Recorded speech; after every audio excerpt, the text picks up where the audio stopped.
El siguiente programa es presentado por...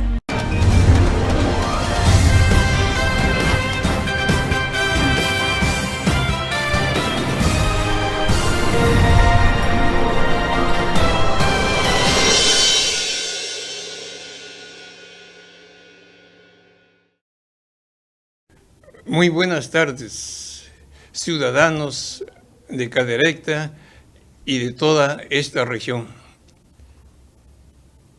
Hoy vamos a tratar del tema más asombroso, doloroso y amoroso, la pasión, crucifixión y muerte de Jesús, nuestro Señor Redentor y Salvador, en lo que se le ha llamado el Viernes Santo. Y Jesús es ofrecido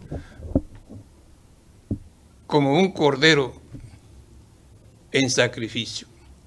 El sacrificio de corderos y de chivos existe desde Caín y Abel. Ellos ofrecían a Dios corderos y chivos para que el humo subiera a la presencia de Dios. Después, el rey y sacerdote Melquisedec ofreció sacrificios en nombre de nuestro patriarca Abraham. Y después el mismo Abraham fue ordenado por Dios para que sacrificara a su hijo en sacrificio. Así es, en sacrificio. Y Abraham no dudó y fue con su hijo caminando 3 días. Pusieron el altar, la leña, lo amarró y estuvo a punto de matar a su hijo Isaac. Pero vino un ángel y lo detuvo, porque Dios quería comprobar si Abraham le ofrecía a su hijo. Y después en el libro de Levítico del Antiguo Testamento, leemos todo un procedimiento mandado por Dios de cómo se deberían de sacrificar, de matar, de tasajear y de quemar a los chivos, a los borregos, a los toros, a la vaca y al chivo expiatorio. El chivo expiatorio era precisamente una cabra muy especial que cada año el sacerdote ponía la mano sobre ella para que recibiera el pecado de todo el pueblo de Israel. Pero en el caso, y luego la soltaba en el monte para que se fuera cargando los pecados de Israel, y así quedaban santificados todos los habitantes del pueblo de Israel. Pero en este caso es Jesús el que carga con el pecado de todos. Por eso San Juan le dice: he ahí el Cordero de Dios que quita los pecados del mundo. Jesús cargó todos los pecados, no solamente del pueblo de Israel, sino los pecados de toda la humanidad. Y todo esto en una entrega amorosa y dolorosa que terminó en la cruz, el sacrificio en la cruz. Pero lo que no terminó fue el amor de Jesús para con nosotros. Veremos que venciendo la muerte, resucitó como se lo había prometido a sus discípulos mismos que no entendieron eso de que iba a morir a resucitar a los 3 días. Y ahora vamos a realizar una especie de Vía Crucis para ir recordando todos los pasos, o por lo menos 14 pasos de la pasión y muerte de Jesús. Y recuerden que la primera estación que tenemos nos dice: Jesús es condenado a muerte. Jesús era inocente. Comprobaron que era inocente, pero los judíos, el Sanedrín y los escribas se lo presentaron a Pilatos como culpable. Y Pilatos no encontró culpabilidad y les dijo: ¿a quién suelto? ¿A Barrabás o a su rey? No tenemos rey. Entonces, ¿qué hago con él? Crucifícalo, crucifícalo, crucifícalo. Y esa misma muchedumbre que hace 8 días decía a la entrada de Jesús sobre un burrito: Hosana al hijo de David, Hosana al hijo de David. Hoy esa muchedumbre se olvida de todos los favores que recibió y pedía la muerte de Jesús. Y seguimos con la segunda estación.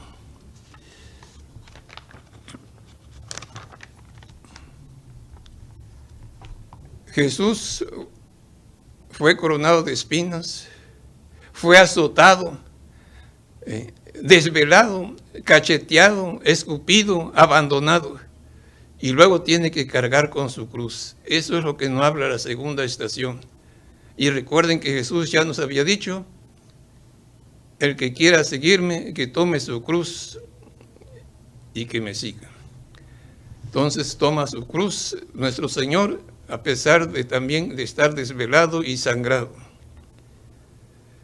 Y es tanto su dolor y su sufrimiento que cae por primera vez. Pero no se queda ahí. Él sabe que debe de cumplir algo que Dios Padre le pidió que se ofreciera por nosotros, y ya lo había aceptado con mucho dolor, pero aceptó morir por nosotros. Y luego recorremos en los templos la tercera estación, la cuarta estación. Jesús se encuentra con su madre. Y lo que decía, la Virgen María ha estado presente en la vida de Jesús, en las bodas de Caná, en otras situaciones, acompañándolos en su trayectoria, en la última cena, y ahora también aquí está María junto a su Hijo Jesús. ¿Qué dolor tendría esta mujer de ver que están matando a su hijo? Ninguna madre soporta esto. Y por eso le habían predicho: tu alma será atravesada por una espada. Y seguimos con la quinta estación. Jesús se tambaleaba por la debilidad, por las hemorragias, y los soldados romanos agarraron a un fulano que nos dicen el nombre, Simón, nativo de Cirene. Y lo obligaron, porque no querían, pero lo obligaron ahora a cargar, y lo obligaron a que ayudara a cargar a la cruz de Jesús. Y seguimos en nuestra sexta estación, donde nos narra que una mujer a la que le llamamos Verónica ve a ese Jesús amoroso, a ese Jesús doliente, y va y le limpia el rostro, lleno de polvo porque ya había caído, lleno de sangre, lleno de sudor, y le limpia el rostro esta mujer Verónica. Y sigue la trayectoria y nos dice la séptima estación: Jesús cae por segunda vez. Que esto nos dice que en la vida podemos caer, podemos pecar, pero con la gracia de Dios hay que levantarse y seguir adelante. Octava estación. Y otra vez se presentan las mujeres. Probablemente no estamos hablando de las mismas que andaban con él, pero unas mujeres, viendo los sufrimientos de Jesús, lloraron amargamente. Y eso es forma espontánea, porque en esta costumbre de los judíos se le pagaba a mujeres para que lloraran, pero aquí no lloraron porque les pagaron, sino lloraron por ver el sufrimiento que estaba padeciendo Jesús. ¿Y qué les dice? No lloren por mí, lloren por ustedes y por sus hijos. Y eso fue profético, porque en el año 70 vino el Imperio Romano y sitió durante 3 años a Jerusalén y arrasó con el pueblo de Jerusalén, destruyó el templo de Herodes y dispersó al pueblo judío. Novena estación. Jesús cae por tercera vez. No era fácil el camino, por el dolor que sentía, por la traición de Judas, por la negación de Pedro, por el abandono también de los otros discípulos, que primero decían: nosotros te defenderemos hasta con la vida. Y mentira. Y ahí va Jesús cayendo y levantándose. Décima estación. Jesús es despojado de sus vestiduras. Y me dirían: bueno, ¿y eso qué tiene? Pues es que hay que considerar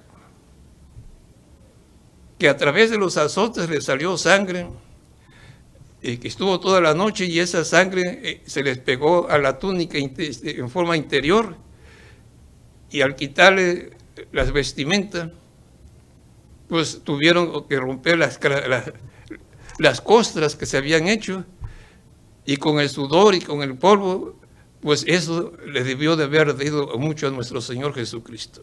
Todo eso sufriendo por nosotros.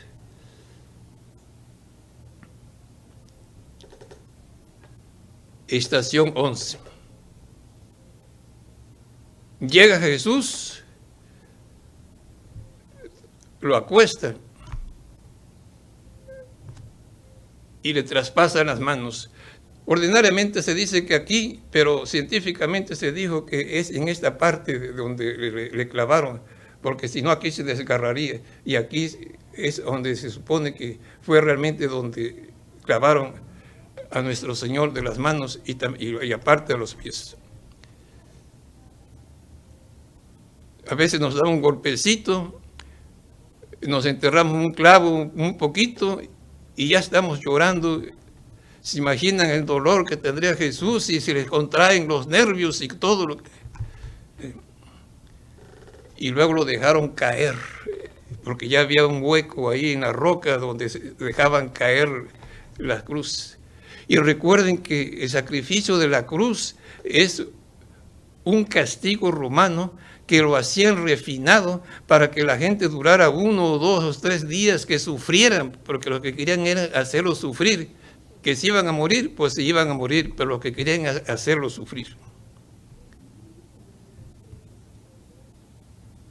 Pero no estaba solo. Había 2 ladrones a quien le hemos dado el nombre de Dimas y Gestas. Entre otras cosas, hay que considerar que estos 2 ladrones ya conocían de los milagros de Jesús y de sus prodigios. Y uno les dice: si eres el Hijo de Dios, bájate de la cruz y que nos bajemos nosotros.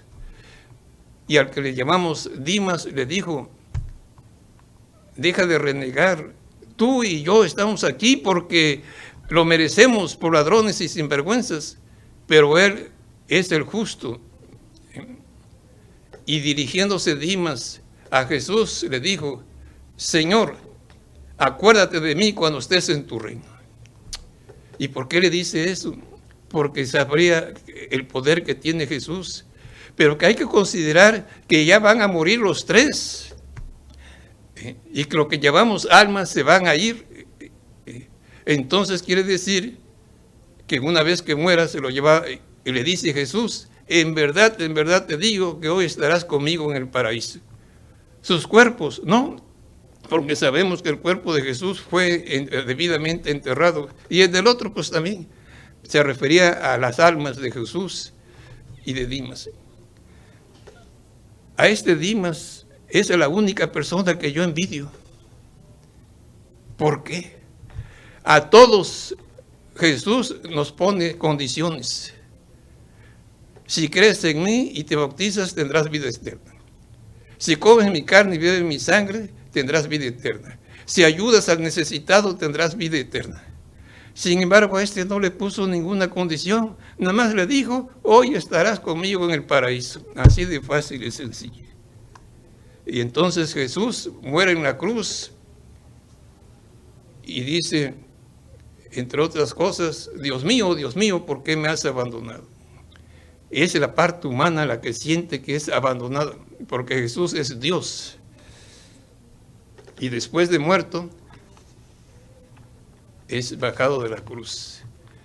Pero si leemos los evangelios, nos dice ahí que estaban María, la madre de Jesús, la tía de Jesús y las otras mujeres estaban ahí con Jesús en el Gólgota, en el Calvario. Y de ahí José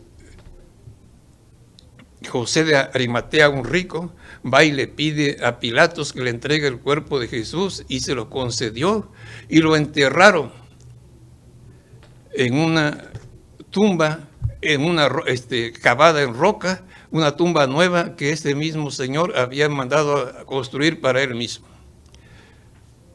Pero no queda ahí todo.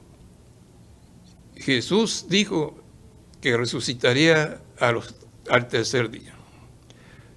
Y entonces, si Dios nos presta vida y nos autoriza, el próximo domingo, domingo de resurrección, el próximo domingo de resurrección, estaremos aquí hablando de eso precisamente, la resurrección de Jesús. Agradezco a todos ustedes que me escuchan en sus casas. Mi nombre, aunque ya muchos me conocen, es Monseñor Juan Díaz Parroquín, obispo ortodoxo, radicado aquí en esta hermosa e industrial ciudad de Cadereyta, Jiménez, Nuevo León. Que Dios los bendiga en el nombre del Padre, del Hijo y del Espíritu Santo. Amén. Este programa fue presentado por